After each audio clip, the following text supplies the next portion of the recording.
you're back. Good. What can I help you with? Yes, my eyes on the harbour have sent word to that effect. What have you discovered?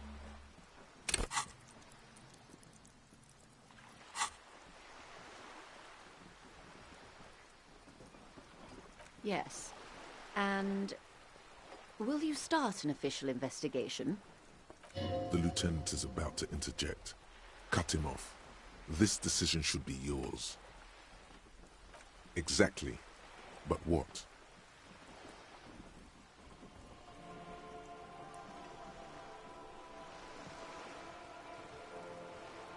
Okay. I thank you for sharing that much with me. My employer thanks you as well. In any case, you've held up your end of our arrangement. Now it's my turn. I wouldn't normally break protocol like this, but the situation demands it. If you don't solve this murder, I'm afraid we may have a bloodbath on our hands. The words bloodbath sound cold in her mouth. They taste of iron and strawberries. Yes.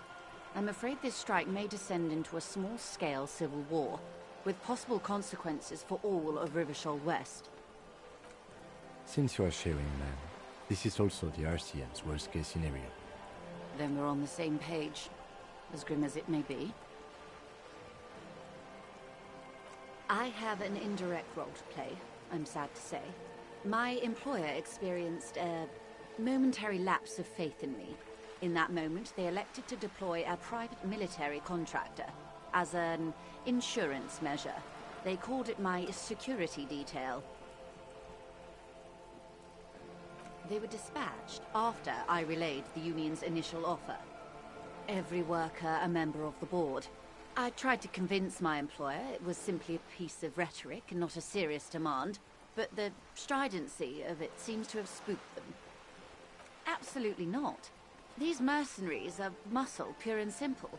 They are meant to intimidate the Union into surrendering. Who are they, exactly? Crenell, an Oranese military company. As far as I know, 3 arrived in Martinaise. They report to me sporadically, but they do not answer to me. To be frank, our relationship is deteriorating. They wear ceramic armor, have semi-automatic weapons, and years of combat experience. They also have trauma and stressor disorder, and no idea how to conduct themselves in an urban civilian environment. So, what happened? The story is, one of them, the Colonel, I don't know his real name, sexually assaulted a local woman while he was drunk and separated from his unit. This allowed some of the more militant Union members to subdue him. He was taken out behind the whirling in rags and lynched last Sunday night. Nothing.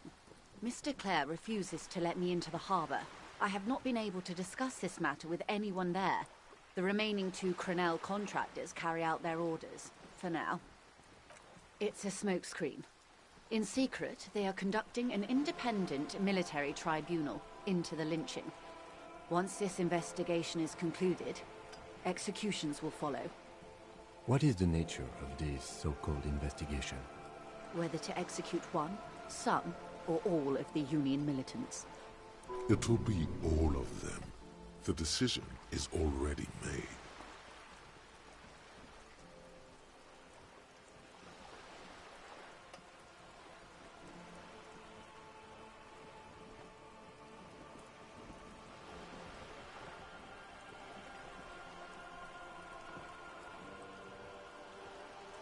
It's not good, no. My only hope is that you provide a single concrete suspect before the mercenaries indiscriminately pick theirs. Simply put, if you don't pin this on someone good and do it fast, they will identify and execute everyone present at the lynching. This in turn will force the Union to respond. They would have to project strength and power. The Debardeurs have over 2,000 men. It will be 1,000 to 1. Have you ever seen a Hornet invade a beehive, Lieutenant? It's not pretty. These men work in tandem using semi- and fully automatic firearms. Their armor is virtually impenetrable to muzzle-loaded weapons, even yours. Most Union workers don't have guns at all. As I said, a bloodbath.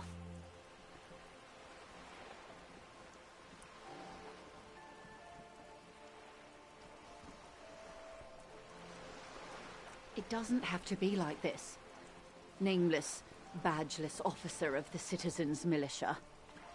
One single concrete suspect delivered into civil court. A good one, and I may be able to defuse this situation.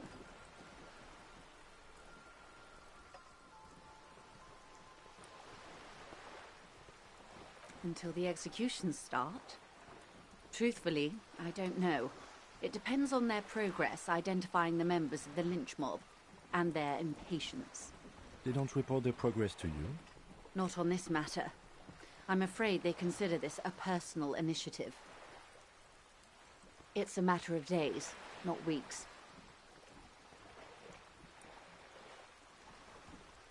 They've gone to ground, as it were. I don't recommend seeking them out. For one, they're almost certainly armed to the teeth. They don't have the same respect for the Revachol citizens' militia as I do. To put it bluntly, they think you're vigilantes. Ghetto savages. It will not be a fruitful meeting. Vigilantes. You're a professional officer of the only legitimate authority in Revachol.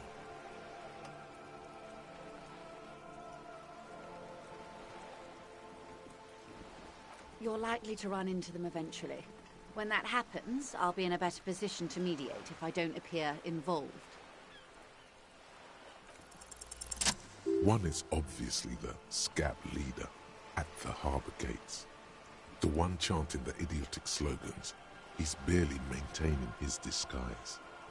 The other has a vantage point in a building south of the roundabout. They were keeping tabs on you while you were canvassing the lorry drivers.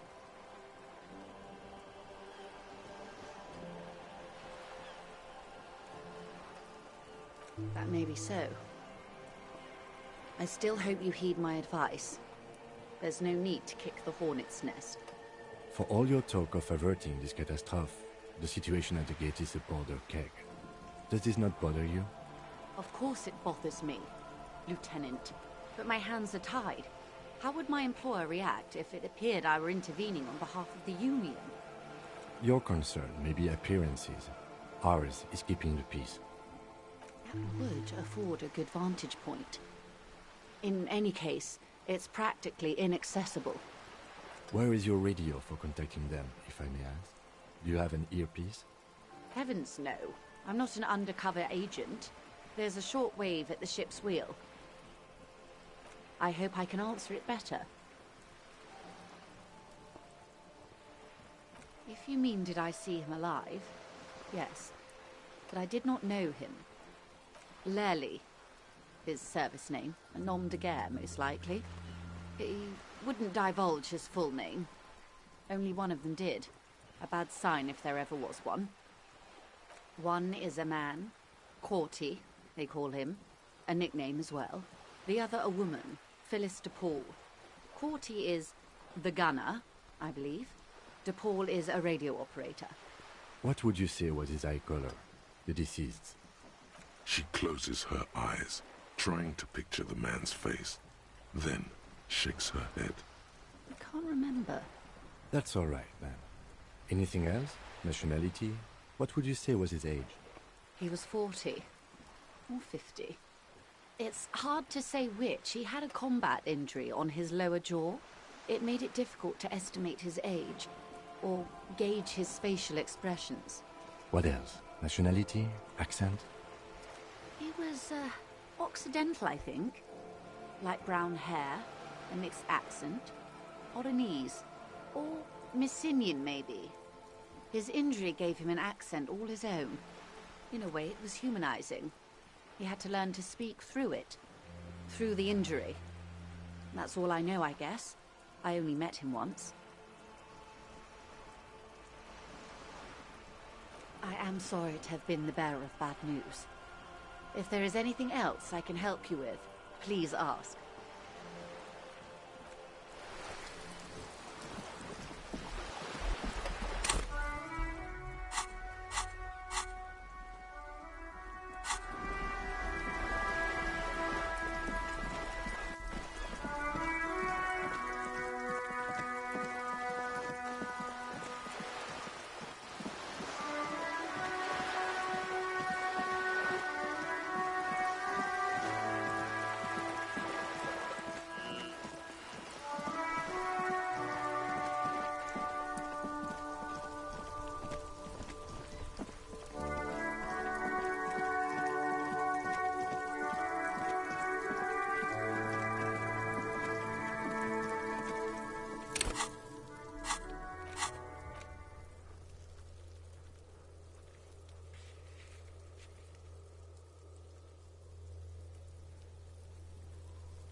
There he still is, looking right through you with his white eyes. The body below is entirely dedicated to that corpse smell.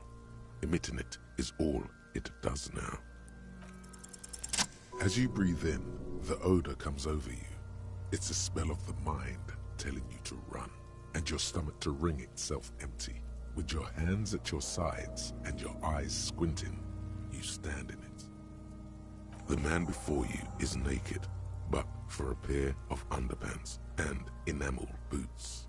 His skin is greenish, marbled with decaying veins, and blotched by lividity. A fading web of tattoos covers his chest and shoulders. The cargo belt used to fasten him to the branch above appears industrial in strength. The material appears to be ceramic. Its clean white stands in stark contrast to the decaying flesh above the knee.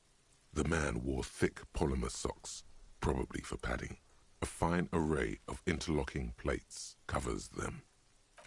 Delicate and fragile, they feel alien to the world around you, out of place somehow. These are clearly not boots. They're armor, possibly part of a larger set.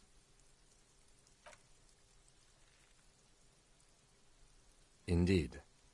Technically speaking, these are sabatons, not boots. Ceramic plate. Zirconium dioxide, most likely. This is where the make would be. Under the heel. Fair weather. Fair weather model T500 VE. I'm guessing that's vitreous enamel. This is advanced stuff. A small bell-like sound fills the air, like tapping on the side of a porcelain cup. Suddenly, your biceps coil up. Your elbow is sharp and cocked for a punch. It's anything but. This material is a kinetic redistributor. It spreads kinetic energy horizontally, from plate to plate, dissipating it entirely. See? Faint, organic lines cover the plates where they separate into smaller ones. These plates then divide into smaller plates until there are hundreds of them altogether. Like the scales of some ancient white monster, cracked and pearly.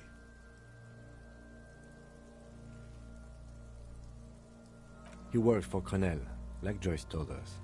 This is military equipment, provided by a wealthy security contractor, with state ties, way above what we have. The cadaver slowly twists on the cargo belt, his torso covered in tattoos, and extremities blotched pink and blue. The hangman's knot is pulled tight by the weight of the corpse below. Yellow, hard-edged polyester cuts into his neck. Above, a sliding buckle ties the belt to the branch. Oh my, there's something on the belt, a familiar word that speaks to the thirst within you.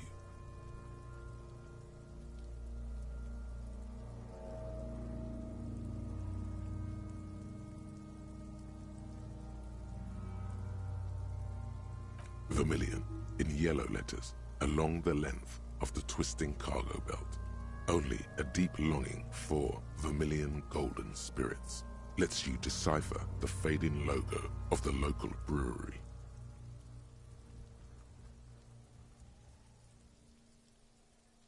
Extremely. Industrial strength, the kind used for tying cargo to lorries.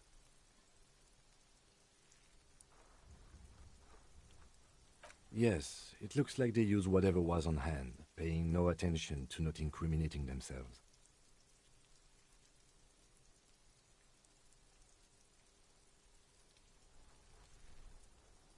Yes, the debrief we got from the Wild Pines representative appears to be solid too. A lynching is what this looks like. Our internal RCM brief said the same. By the way, when you get the chance, perhaps you should ask me to share the RCM brief with you. I'm pretty sure you've forgotten it.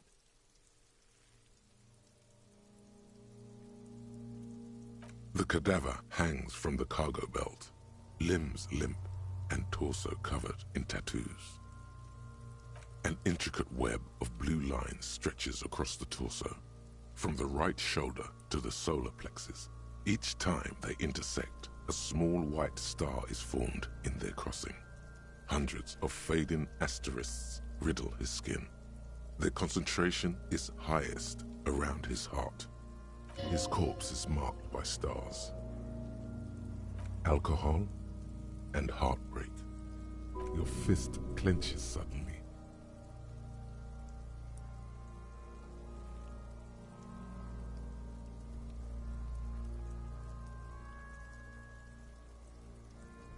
Decay is creeping on the tattoo. Already, most of the canvas that's holding it has darkened. Now, it disintegrates slowly, letting out a stink. A map of the stars. I do see some similarity to astronomical charts. Great century Messinian, maybe. But this seems more particular. Customized somehow. As if someone left out most of the night sky, filtering it through personal choice. The principle of this filter remains unknown to you. The thought dissipates, and you feel as though you were only half right. So empty. He takes a thin piece of milled aluminium from his coat pocket and pulls it open. Sounds like a sword being unsheathed. A small lens appears. Some sort of camera. Shit, Kuno! What the fuck is that? An instant color camera. This is the first time he openly acknowledges the kid's existence. I have only 2 ampoules, so nobody move. I don't want to waste one. A sound, a shrill flash, followed by the breaking of a small ampoule of glass. You see streams of color pour onto the thick, glossy piece of paper, rolling out. In case we need it. Yes, it is pretty cool, isn't it? It contains insight to the victim's person. This was a man of physical violence. The story he wanted his body to tell was important to him. It is his letter to us. Now, if we could find someone to decipher it.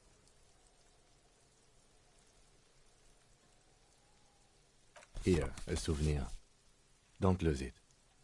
The glassy-eyed corpse looks by, his mouth mute and his skin as colorful as the chemical rainbow on the photo paper, teeming with opportunistic organisms. His eyes are milky white and blind to the world, protruding comically from their sockets. There is no one home, just subaquatic terrors there. Dark brown hair grows on his head. His face is ready to explode from the organic processes inside. The death's head grin has passed. What remains is an unrecognizable mess. The corpse is dead silent. You have no idea why you just said that. Who is he? He is male, 40 to 50, with an athletic build.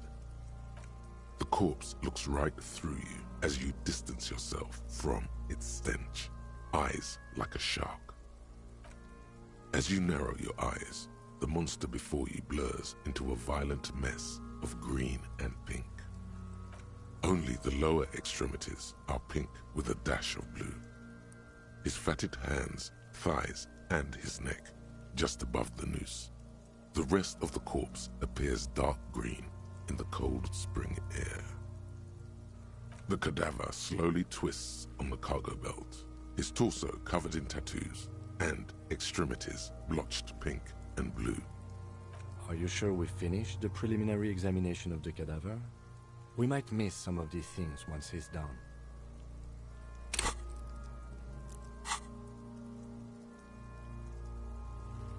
The cadaver slowly twists on the cargo belt, his torso covered in tattoos and extremities blotched pink and blue.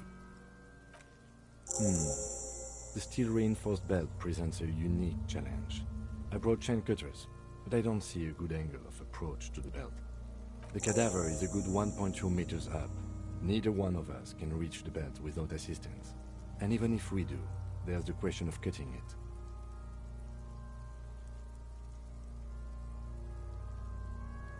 climb up there and saw the branch? There has to be a less risky way, with less falling down of trees.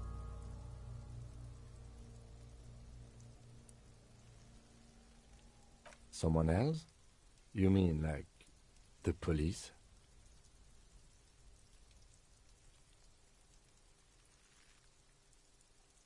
Someone like a paid garbage man? Or a cleaning crew? I have bad news for you. That is a detective.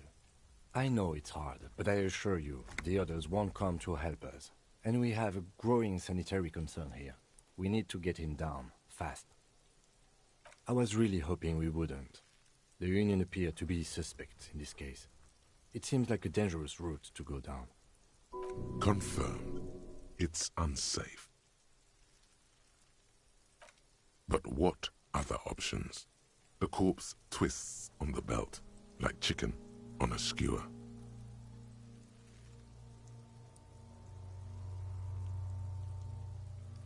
Yeah! Bang bang time, pig! Shoot his head off! How?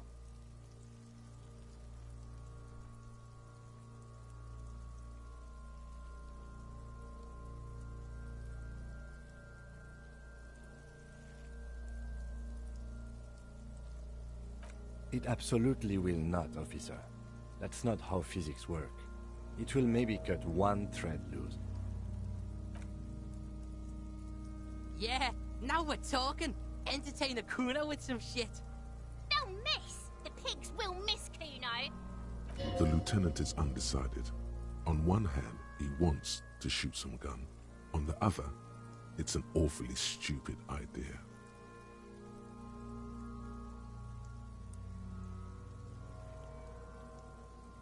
I'll blow his head off. Take it! Take the shot! Yeah, take the shot. Kuno wants some of that shit. Silence. With his elbow sharp, the lieutenant unzips his jacket and produces a lightweight firearm. He drops a paper cartridge in the barrel, separates the scouring stick, and gives the cartridge 5 tucks. He then steps back and assumes the fellow's desk position, taking aim. The corner of his eye twitches. His finger is on the trigger. He's gonna fucking miss! The kid's voice is drowned in a shrill blast that echoes off the walls of the surrounding tenements. A cloud of smoke slowly parts in the air as the lieutenant steps back and says to himself, God damn it. He feels bad about it. About his eyes, mostly. Just having bad eyesight. Probably from a young age. Whatever you do, do not console him. Fucking idiot! Mookaba asshole! Kuno could have hit it easy, but then Kuno's not fucking handicapped, is he?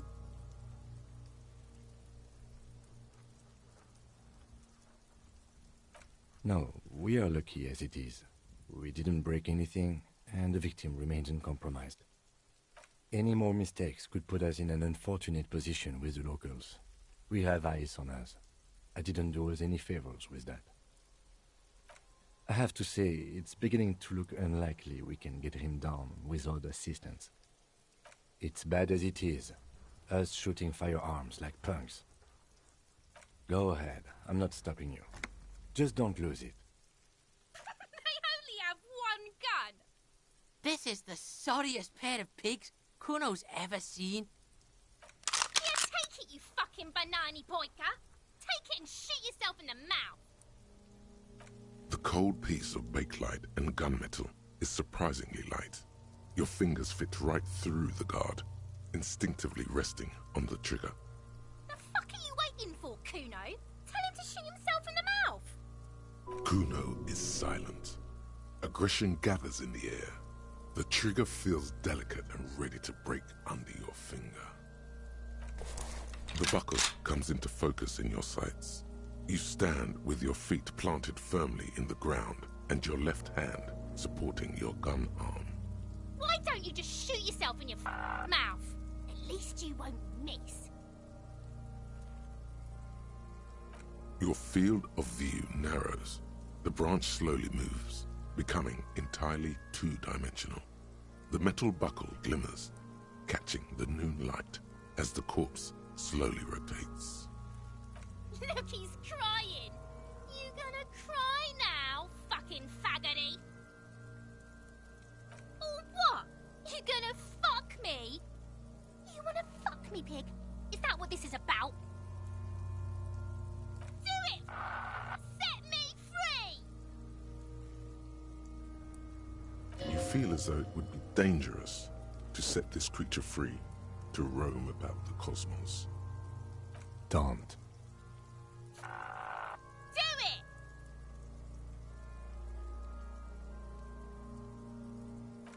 Put it right here, Mulka! Right here!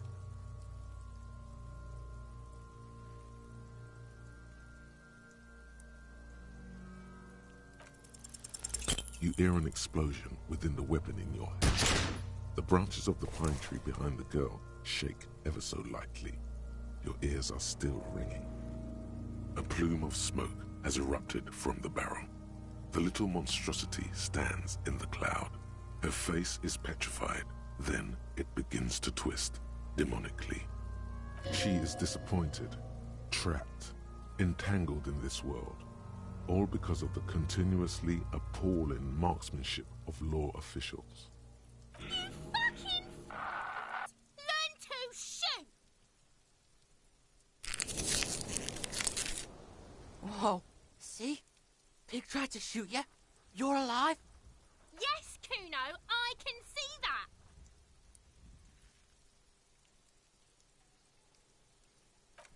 You sense nylon moving somewhere to your left. There's motion in your peripherals. Then it's already too late. The gun has left your hand, still numb from the recoil. The lieutenant holsters it under his arm. I think you're underestimating the gravity of this situation, officer. We need to take a breather from this scene, now. We need to go to the harbor and ask the leader of the Union to have it taken down. They have the tools, and they have men.